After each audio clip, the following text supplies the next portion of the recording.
জুলাই সনদ আমরা প্রত্যেকটি পৃষ্ঠায় পৃষ্ঠায় প্রত্যেকটি অক্ষরে করে আমরা বাস্তবায়ন করব।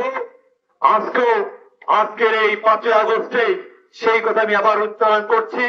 আমাদের দল, আমাদের সরকার, তারেক রহমান সরকার সেই জুলাই সনদের প্রত্যেকটি কথা ইনশাআল্লাহ আমরা বাস্তবায়ন করবই।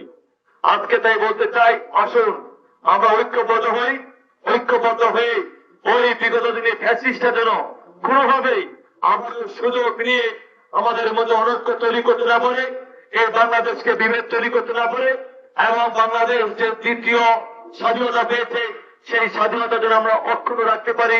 এই জন্য আমি মনে করি আমার সকল দলের, সকল মতের, সকল মানুষকে ঐক্যবদ্ধ থাকার আহ্বান জানিয়ে আজকের এই জুলাই, এই যে আমাদের 36, এই যে 5ই আগস্ট আমাদের সেই শহীদদের আমি বিদায়ী আত্মার মাগফিরাত কামনা করে, এবং আসুন আমরা শপথ নেই এইসব শহীদরা সেই দিন জীবনের ঝুঁকি নিয়ে আমাদের মধ্যে হারিয়ে গেছে।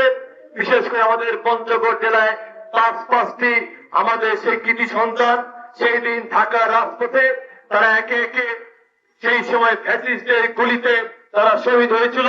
তাদের রুহের মাগফিরাত কামনা করছি, এবং অনেকেই আহত হয়ে এখনো চিকিৎসাধীন আছেন।